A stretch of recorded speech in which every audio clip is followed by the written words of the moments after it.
All right, welcome to the NoteWorthy USA Podcast. I'm Ben Fredericks, back as your host and joined by my brother and friend, partner, Aaron Halderman. What's up, buddy? Hello, everyone. We're back. We've been pumping these shows out pretty consistently. Hopefully you guys are enjoying. So welcome to the show from Notable Capital Management, Mr. Bob Malecki. How's it going, Bob? Very good, Ben. Thank you very much. Hi, Aaron. How are you? Good. Doing well. All right. Well, thank you, Beth, for having me on. I'm glad to present as much information as I can that's of value to your listeners. Awesome, man. We're glad to have you. So tell everybody, just, for those that don't know the great Bob Malecki, give us some background on your experience and your career in the note industry. How did that all come to pass for you? Well, I was born in Cleveland. No, just kidding. Basically, back in 2006 or so, I started my real estate investing career. I was managing and running my own IT company, internet technology company, with a staff of 4. We did website development for small businesses in the Seattle area where I live, and web hosting, that kind of thing. And then my wife and I inherited $200,000 from both of our mothers passing in the same year. And we're like, what are we going to do with this money? And I happened to read Rich Dad, Poor Dad. My father, when I was a kid, my father sold model home real estate. So I thought, real estate seems like a good place to invest money. So we ended up buying a fourplex and a duplex about 25 miles south of where we live here, across from Seattle, and kind of got into it that way. And the good news is, where we live, there is a naval shipyard where there's about 11,000 employees, and also a military base. So there was a good, stable income base, and we felt pretty comfortable owning rental property, and hopefully in the future our vacancy rates wouldn't go up, and they didn't.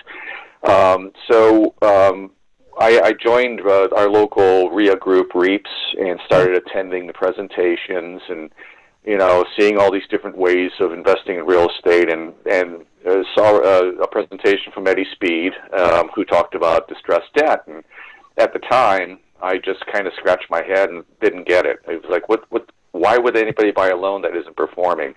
So I walked out early and, didn't think much of it. And then, I don't know, maybe a year later, one of my real estate agents, also in the meantime, since then, I started getting into flipping. I learned the Subject 2 method of buying pre-foreclosure properties from distressed homeowners who didn't want to go to foreclosure. So I'd buy their property subject to their existing mortgage, give them some money to move out, take over the property, get my investor capital in, my hard money loans, whatever I needed to rehab it, and I started flipping homes that way back in 2008 or 9.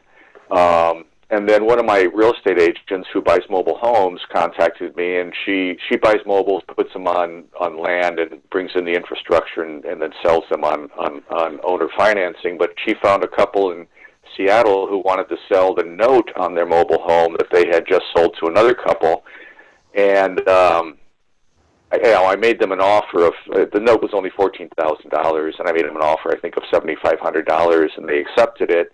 And I calculated my ROI, annualized ROI, is about a 40% return, and I went, okay, I'm kind of getting this note stuff now. So, at some point later, Eddie came back and did another presentation at REAPS, and I finally got it, and I went to some of his weekend events and started getting on Bigger Pockets and just self-educating, and learned about notes. And basically in, let's see, when was that?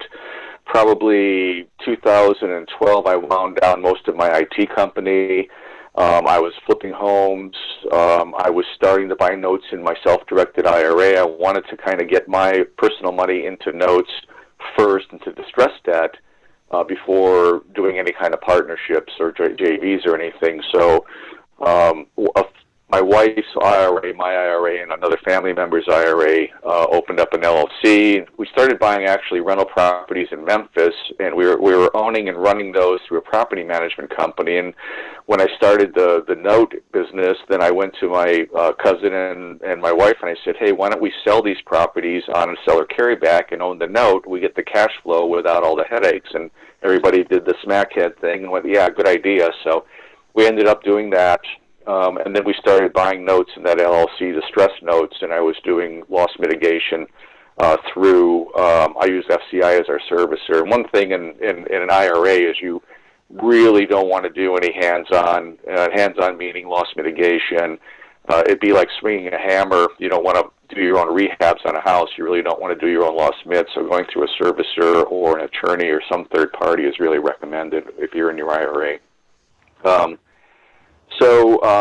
Also, what drove the note industry for me too is as I was buying a lot of REOs, post-foreclosure REOs when I was flipping homes, and I scratched my head and went, wait a minute, what happened? How did these things get to REO? Why does a bank foreclose? And then I realized that if I started buying the asset upstream from the actual auction or post-auction, I'm going to get a better value.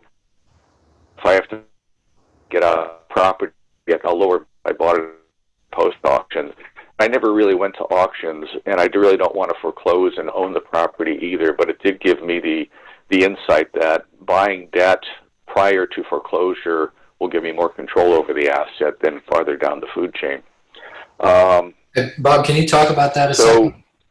Can you talk about that a second? So, because that's interesting to me, because in my other business, I buy a lot of REOs. So when you were getting those in sort of going upstream, as you say, going back to buy those assets before they get to that point, what did that process look like? How did that work? In terms of buying the debt? Yeah. Like, was it, were you working with local bank relationships? Was it, contacting large banks? How did that play out? Right. Yeah. There's kind of a few schools of thought on that. One guru who I won't mention, but you don't want to work with him, out of Texas, was teaching, contacting the banks and getting a hold of the asset managers, the loss mit managers at the banks, and developing relationships and having access to their distressed inventory. And that can work, but after looking at that business model, I realized it's a lot of work. It's a lot of, not really footwork, but on the phone work. And you'd have to build up a marketing team and maybe hire a VA to do the phone calls. And it's a lot of hit and miss. And then going to your local credit union and local banks that aren't the big five could work. But again, their assets are limited. They don't have a lot of things that fit my wheelhouse. I had certain parameters of what I really wanted to buy, and I didn't want to buy a note on a house out in the country or necessarily a note on a waterfront home in Seattle. That could be much more than I could digest at the time. So I ended up attending conferences like NoteWorthy, like Paper Source, all of them, and learning at the conferences and developing relationships with asset managers at small hedge funds. And essentially the food chain for my model is Wall Street bank or a bank on Wall Street will liquidate a portfolio of $100 million worth of distressed debt to a large hedge fund. They'll peel off what they don't want because they have to buy the whole portfolio, so they'll sell downstream to a smaller hedge fund, a subset of that tranche of notes. And that secondary hedge fund will then digest what they want and sell off what they don't want to investors like myself, single investors. So the value for me is getting to know a good amount of asset managers, earning their trust, getting on their mailing lists, and performing on, if I make an offer, being able to perform on acquiring the asset from them and not backing out and not brokering, that kind of thing. So it's essentially a relationship-based business. It's intimate. I mean, probably maybe a half a dozen to a dozen asset managers over the past 10 years I've been dealing with. So having those relationships and being able to get access to the assets that are in my wheelhouse, and my wheelhouse is essentially non-judicial, some judicial states, but not, New York, New Jersey, New England. Pretty much focused on the Southeast, the Midwest, and what I can find on the West Coast. And my price points are between a value of the house or the note, depending on if they're at par, would be over $100,000 and probably under $400,000. Those fit well for various reasons. And so I've been able to kind of whittle that out in my relationships, and I created a system, computerized system, basically just spreadsheets and Google Docs and Zillow and all the fun stuff to help me evaluate a note and kind of pare down a tape or a list of assets to the assets that I'm interested in, that I want to make an offer on, and then going further from there using BPOs and O&E title reports to validate the debt on the asset. That makes sense. Well, you said a lot of things there, Bob, and thank you for kind of giving a paint by the numbers and articulating that very well. A couple key things I want to point out. One was, yes, developing relationships, but you put yourself out there. You put yourself out there, you did the work to attend the events, to do the follow-up and get the education to figure out, okay, what is the flow of these assets and how is that working, and at what point are you inserting yourself, into that mix to be able to acquire these assets. You hear a lot of people out there that just talk about, it's relationship, and while that's key, it's also knowledge. Knowledge and follow-up is the other part of that equation, in addition to building that. And so I think that's key. The other thing you mentioned was you did it. You went in and did the work yourself and got in the trenches, figured out, you attended some other, workshops by other people. You figured out, how to pull some money together through the use of what's called an IRA LLC. That's called a multi-member LLC for those of you that are listening. And that allows you to, combine some of your retirement account money, a spouse's retirement account money, maybe even your dad's retirement account into one joint LLC. That needs to be set up by an attorney. Otherwise, that would be deemed a prohibited transaction. But it's a way for you to take some of the people that you trust or your own family, money to get involved before you become a fiduciary, and raising money like Bob does with his partner, Mr. Andrews, and the Notable Fund. And so, you mentioned a lot of key things to people to kind of bring this full circle. I was very similar. Went to different events, attended different workshops. You mentioned the local RIA clubs, and going that. One thing I think is really interesting is the first time you didn't get it. You heard it. You heard somebody talking about discounted notes and distressed debt, and you're like, yeah, that sounds nice, but it's kind of the old homage of, you don't know what you don't know, and maybe it sounds too good to be true, or we sometimes need to hear things multiple times before we're like, the light bulb goes off and we're like, yes, I get it. I understand it. I'm going to go do it now.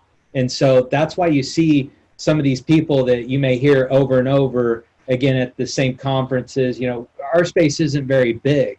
We're all kind of talking the same stuff, but the reason we do is, one, to remind ourselves, what the heck we're doing, and two, for other people before they get a picture of it. So I think those are a lot of great takeaways and key things. So now that you've brought this full circle, you shared everybody where you got these and kind of how it flowed downstream.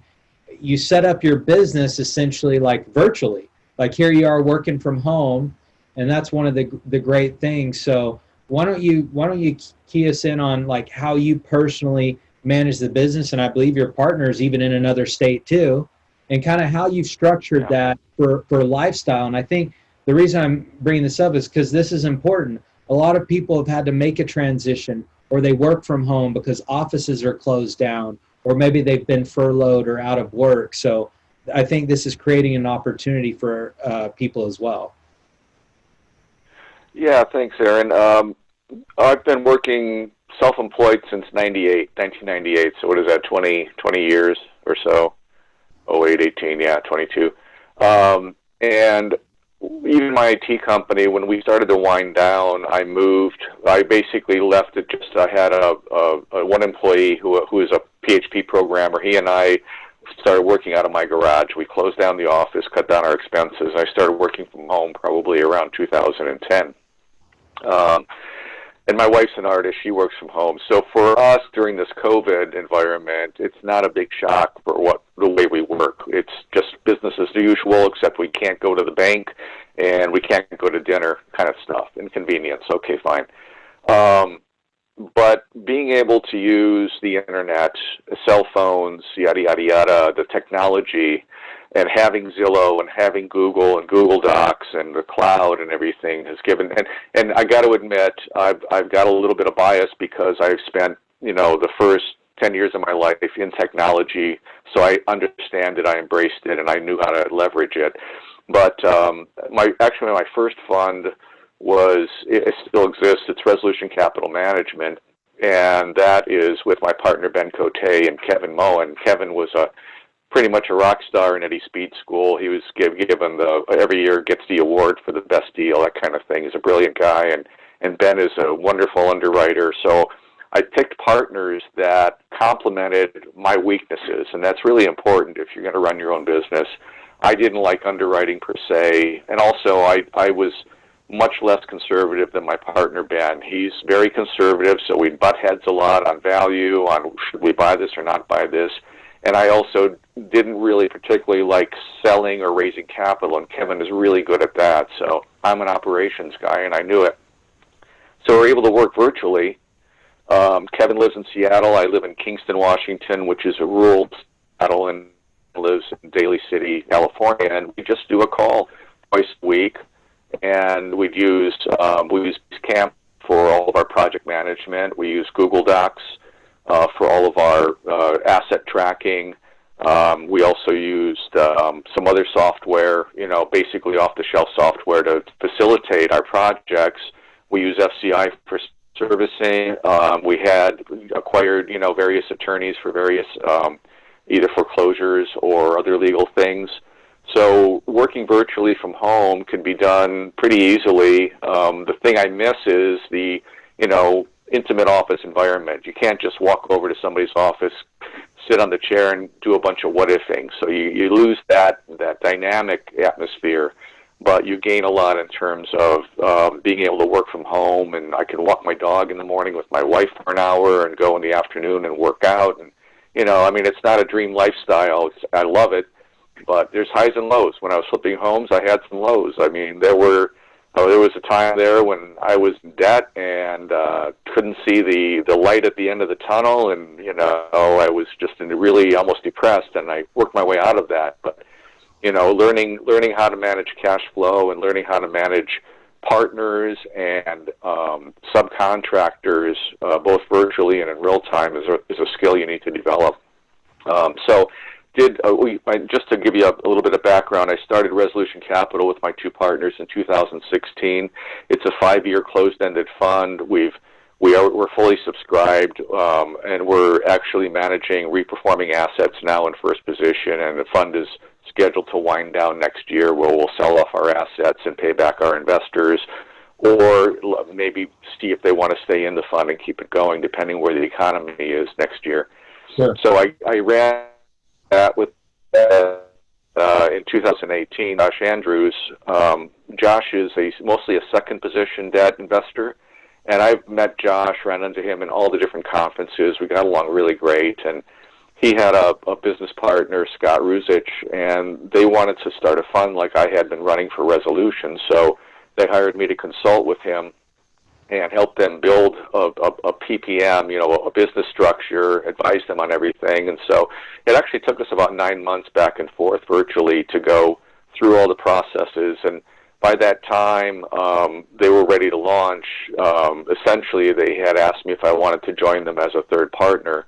And because the Resolution Capital Fund was stabilized and pretty much just running, not on its own, but with a lot less intensity than when we started it, I figured I had the time, so I agreed, and we started the Notable Capital Fund, and it's about 95% junior liens that we're buying, HELOCs.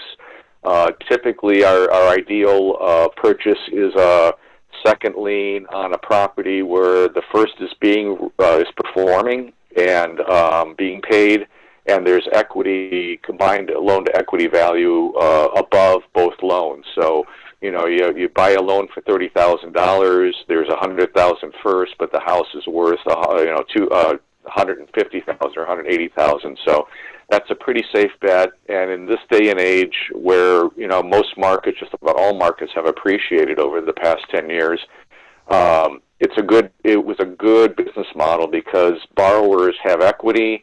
They want to stay in their homes. They want to protect their equity. And here we come along and say, oh, by the way, you stopped paying on your HELOC 3 years ago. Here's a collection notice and an intent to foreclose. Would you like to come to the table and work with us on modifying your loan? And we've had probably 85% success rate on loan mods or payoffs.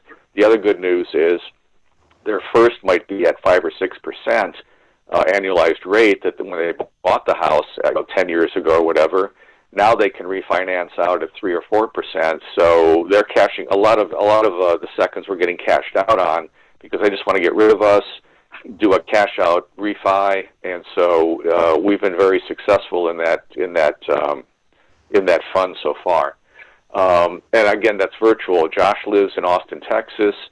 Scott lives in Lake Tahoe. He's currently on a project. He has another company, and the poor guy's been in Hawaii, stuck in Hawaii for 6 months on a project. I feel so sorry for him.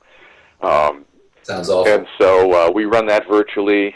We have a virtual assistant, Diane, who lives in Mossy Rock, Washington. I found her on Upwork, and she handles our back office and a lot of coordination with our attorneys on various states for foreclosures if we need to go down that road. So it's worked out very well on a virtual basis as well. The third thing that I've been doing, I think since about 2018, I met a guy at one of the conferences of Note Investor, and he and I started talking about joint venturing, and so we did a joint venture on a note, first position note on a house in North Carolina, and we bought the note. I can't remember quite the numbers. I think we paid $60,000 for the note. The house is worth $90,000 at the time. We ended up buying the note, working with the borrower, completing loss mitigation. She came back and she's reperforming. We ended up letting the note season for 6 months, so we sold the note to another investor in his IRA out of Texas, and we ended up making like a 100% return on our investment. And so going through the JV process with Wayne gave me another business model to use, so I ended up building a platform, again, virtually with Google Docs and Basecamp and a bunch of different, off-the-shelf applications, and currently, I'm operating 16 joint ventures with 16 different partners and 16 different bank accounts. And my partners are either IRA money or personal funds or their own LLCs. But I also set up a solo 401k prior to all of this, and I'm using my solo 401k as the managing partner in the JV. So my profit split from the JV goes back in tax-free into a Roth component in my solo 401k. And so that's been really nice to be able to get essentially tax-free income from joint ventures using my experience as a manager in both my self-directed IRA and with my other partners in the funds. So, Bob, congratulations, and thanks you're doing a lot. Let me add some color commentary because I think a lot of people are always looking for, how do I get started? What's kind of structure? And you what I like about what you've done is, yes, you've got a lot going on, but you focus in, Gary Keller's one thing, the founder of Keller Williams, right? He talks about that one thing, and you got to get laser focused. And so, you master one. You're like, okay, well, I'm going to do it myself. All right. Then I figured out how to do it myself. The second step is, well, I'm going to go do a fund. Okay, now I did the fund. Great, got that. So now I got 2 things I've done. Now the third thing is, cool, I'm going to actually consult, on somebody else that's looking to do it, and then they invite you to do it. So now you got another fund. Okay. And then the fourth thing that you got is, okay, well, I'm going to try joint ventures and I'm going to do one. It's like, and now you got 16. And so, but you did it, in a linear fashion, one by one. And I think, that's important to note, because a lot of people are like, well, how do I get started? And, you work with partners, and you said something key about partners is, what you're not good at and what your weaknesses are. And your partners have different strengths. You don't like necessarily raising the money, and you don't like the underwriting, but you're a great operator, great at organizing and managing the team. And what you've built is a virtual power team. So and that's what I love, excuse me, about the businesses. You have all these pieces that you've been able to link together. And so I think a lot of people, they're practicing and they just got to jump in the game, but they're trying to figure out, okay, well, how do I get in the game? Where do I start? Where do I raise the money? Who do I do it with? And they have all these questions, and they become like these inhibiting factors that they never get in the game, and they just keep practicing until they figure it out. And so, I think what we love having, getting people's perspective, and I love hearing your story is, all the things that, yes, you have a lot going on and you're involved in a lot, but you set up a system and a process for one pillar. And then you go set up a system and a process to add in another pillar, so it's sequential, but not simultaneous all at once. And I think that's key to those of you that are listening to take some of those key things away as you're trying to figure out your structure and what you're trying to do, and build your business. And then you mentioned the solo 401k. I think that's brilliant. It's the managing partner. We won't go into that, but you should definitely research that, and you can have a Roth component of that. So here Bob's building up his retirement account. I mean, there's so many so much wisdom and golden nuggets of what you're sharing. So I really appreciate that. Excuse me. And not only that, I mean, Bob, I appreciate it. Bob, how many things did you screw up in the beginning? Yeah. Like, with no, I did, everything went perfectly. No problems at all. Well, no, I mean, the thing about partnerships, I actually started a small 506 fund before Resolution Capital with one other partner, a real estate agent in Seattle, and she and I got along great. She's sharp, and we were going to raise $1 million and buy some flips and rentals, and we ended up figuring out we didn't get along. We had differences of opinion, and it became, what do they call that? Irreconcilable, whatever they call it, differences. So I ended up taking on she exited, and I brought in another partner who was a mid-level executive at Boeing. Nice guy. He's done flips. He's invested. He knows what's going on. And to me, having a guy at Boeing with all that Boeing money surrounding him and potential investment capital was really attractive. So he came in as my partner, and I would start getting emails from him, time-stamped at 3 a.m., worried emails, And what I figured out is he was scared of losing his job. He was 2 years from retirement at Boeing, and he just could not stand the stress of potentially getting in trouble for running this side business. So we ended up parting our ways peacefully and all that stuff. And I ran the fund by myself for the remaining year or two that we had it. But so partners, are great, but pick them carefully and, try to do some deals with them before you bring them into a business arrangement like that. I've learned that over time. So that's one mistake I made. Let's see, flipping homes, I've made a lot of mistakes there. That's the thing about flipping that made me crazy was you had good control over your expenses, but you never know where it's going to land in value in the future that you're projecting your profits on. And I've had a situation, one where I bought a flip early on, ended up having it as a rental for 3 years, 4 years. I was waiting for it to reappreciate because I bought it in 2008. I tried to sell it, couldn't get enough to even break even on it, and then finally the market started to pick up about, 4 or 5 years ago. But this is a community about 13 miles south of me, I noticed they were breaking ground for a brand new residential community across the street, and I know that they're going to price those brand new homes probably at par of what I'm trying to ask for my now 6-year-old home. So getting stuck in these kind of situations and not using more foresight is another mistake I made. And the other, the fix for that was to stop flipping and buy notes and become the bank. It's more simple, it's less risk, and all that good stuff. So I would say also for people starting out or who are trying to move out of, an employed situation into self-employed, fear, it's a 4-letter word, and getting over fear, becoming fearless is something that I've learned to do early on, and I don't know how I did it. I mean, it's just staying optimistic. My morning mantra is I live every day with extreme optimism and high integrity. That's the way I live my life.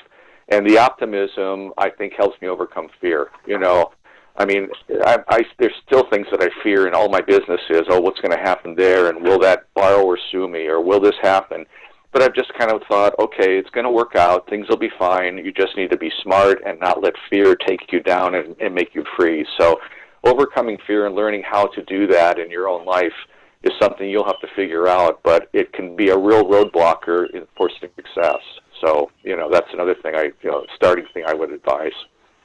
So, Bob, we're kind of in weird, we're just kind of in a weird holding pattern, if you will, economically, and some of the stuff we can control, other stuff apparently is out of our control for at least the time being. What are some of the things that you're doing, either you've had to pivot in your business or that you're preparing for future business with more debt that's come on, or maybe something else that you've added to keep yourself occupied and busy while things are a little slow on the note side of things? Like, can you share us what your insights? Yeah, I can. So the debt the distressed debt we were purchasing in the Resolution Capital that I was doing in my JVs was primarily from the pile of toxic assets from the 2008 financial crisis, what they call the Great Recession. I call it the not so great recession. And so those assets, that pile has been tapered down to pretty much a lot of leftovers, a lot of bottom of the barrel stuff that just doesn't fit my wheelhouse or my even the fund's wheelhouse.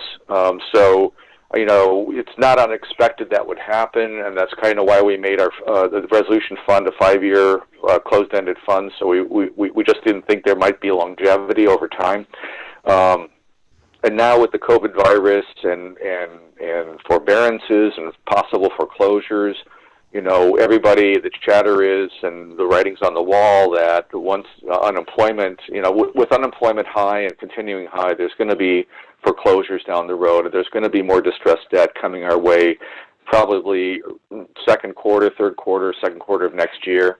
And so my partners and I are looking at when to start raising capital. We don't want to raise too early and sit on people's capital. We don't want to raise too late and miss the window of opportunities. So we're working on that.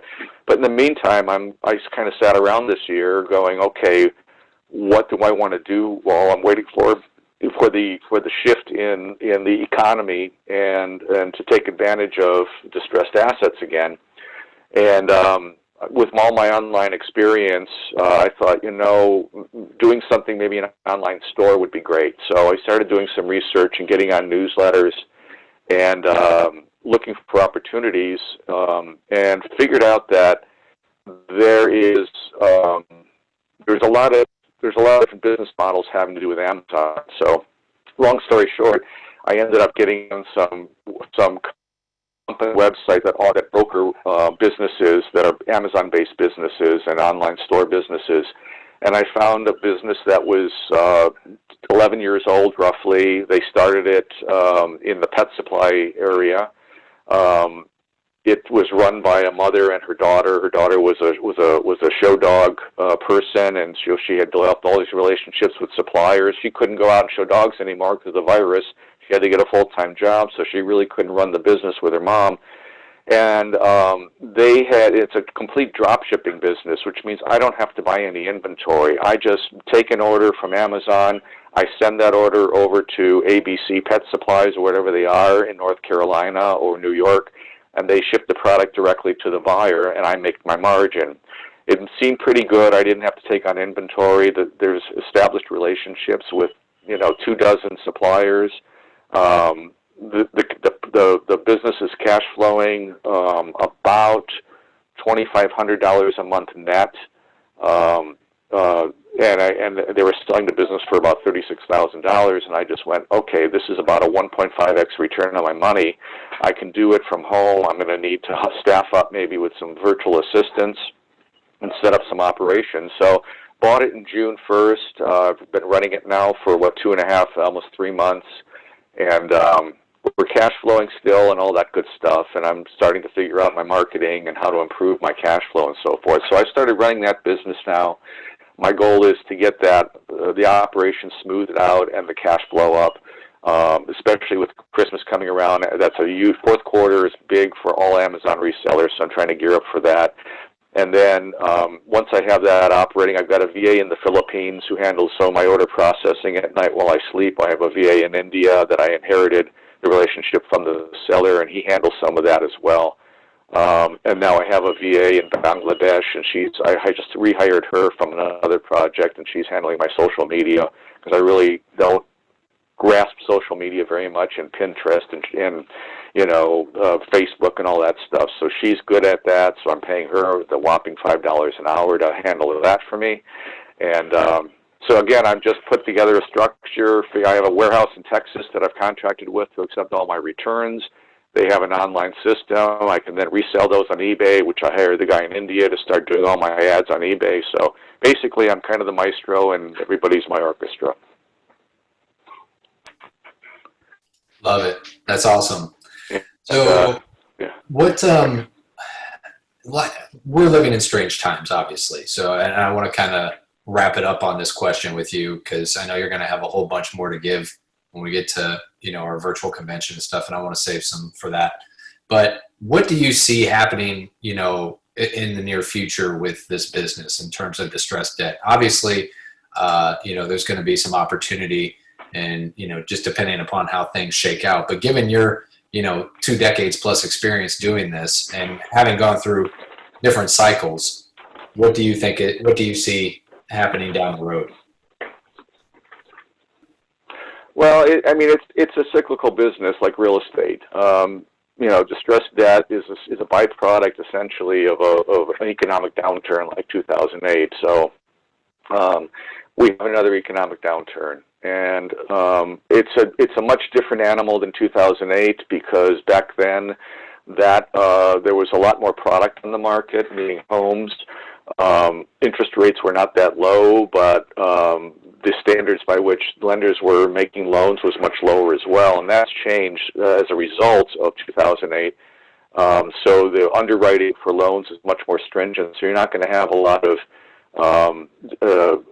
potentially defaulting borrowers coming along, but what you will have, and that this is the difference, is, again, unemployment, and a lot of people who had jobs, those jobs are maybe gone. Baggage handlers at the airport, that job may never return for them. So it's a huge dynamic shift in how our economy operates, and it's going to take, many years for this to smooth out, for the employment to come down to, a reasonable rate. And so because of that, it's going to create a disruption in the economy and home ownership and the ability for borrowers to pay. I don't think you're going to see this massive wave of defaulted debt like we did in 2008, but you will see defaulted debt, and you will see different dynamics in how that's resolved through the banking system. And the other variable too is there's the non-banking banks, the Quicken loans. I haven't taken the time to research what they do with their distressed debt. Do they foreclose and then become REO owners, or are they going to sell it off? There's no pressure. There's not the same pressure for them to liquidate distressed debt as there would be for a bank, because they're not regulated the same way a bank is. So there's a different dynamic there. So it will be different. There will be opportunities. And And, you know, again, I just want to make sure everybody understands that this is not a vulture move. I mean, some people call us vultures. Oh, we're going to take advantage of that homeowner and take their home away from them. And that's not our model at all. Our model is to try to keep people in their homes. Our first line of attack is loss and mitigation. Can we work with you? Do you want to stay in your home? You know, we try to keep them there. And if they can't perform or they're unwilling to, we'll probably have to foreclose. And even then, at the foreclosure, before the foreclosure auction, we try to do a cash for keys and a deed in lieu and try to exit them out peacefully and give them some money to move. We don't want them angry and being evicted and having the furniture thrown out on the curb. We've never had to do that yet, and we hopefully will never have to do that in the future.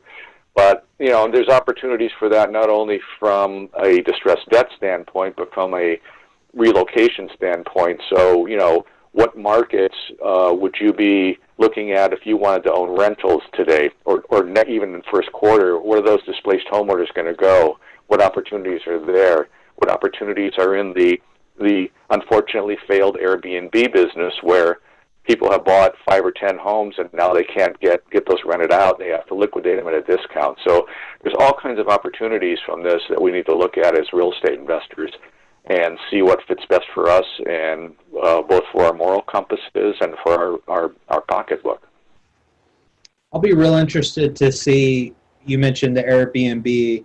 I'll be real interested to see what ends up playing out with the hotel industry and, you know, Airbnbs. I've had a number of buddies that were doing this Airbnb arbitrage model and, you know, had to bounce out of that. And then others that, like you said, had acquired them and they're not getting near, you know, the occupancy that they need for it to make sense, and have now moved those to rentals or just tried selling them, you know. And what I find really interesting too is, I mean, we're in a lot of ways we're still very much in a seller's market, which is kind of weird, you know, given where things are at. And so, you know, I think like you said, it'll be real interesting to see what happens, and I think it'll be important, you know, to just continue your capital raise efforts, continue, you know, figuring out what your model is, what your structure is, and how you want to play,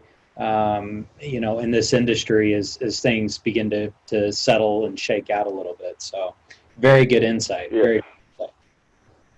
Yeah, a couple of just side notes on that. I mean, I just read an article, maybe it was in Missouri, somewhere in the Midwest, that a company bought a old 3-story hotel, like a Days Inn or whatever, and they're converting it to apartments, right? So there's a repurposing going on.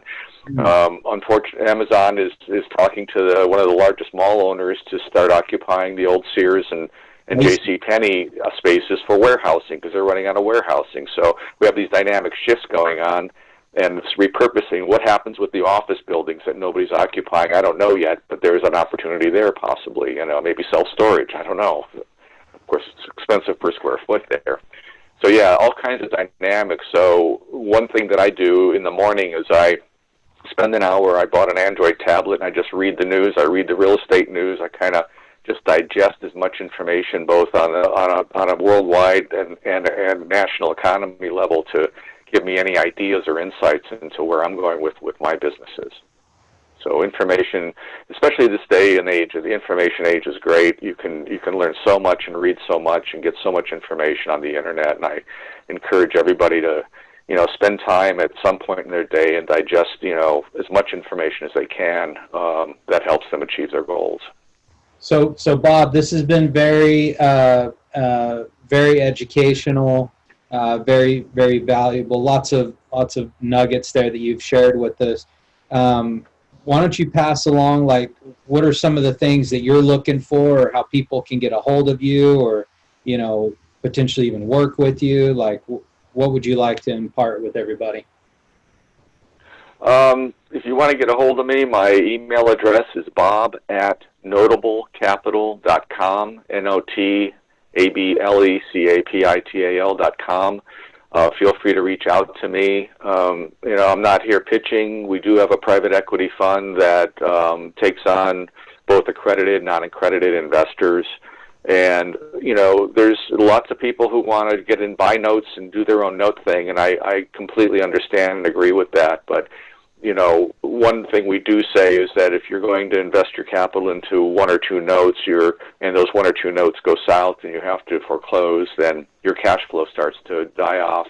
If you invest in a fund such as ours or any other where you're spreading your risk amongst multiple assets, then you may not get as high of a return on your investment, but you get a much more stable return. So that's something to think about. And I'll be on, your presentation next month. Be happy to answer questions there. I'm not really doing any JVs anymore just because there's not enough product out there to substantiate it. So if you go to my Amazon store and buy some pet supplies, If you have a pet, go there. Yeah.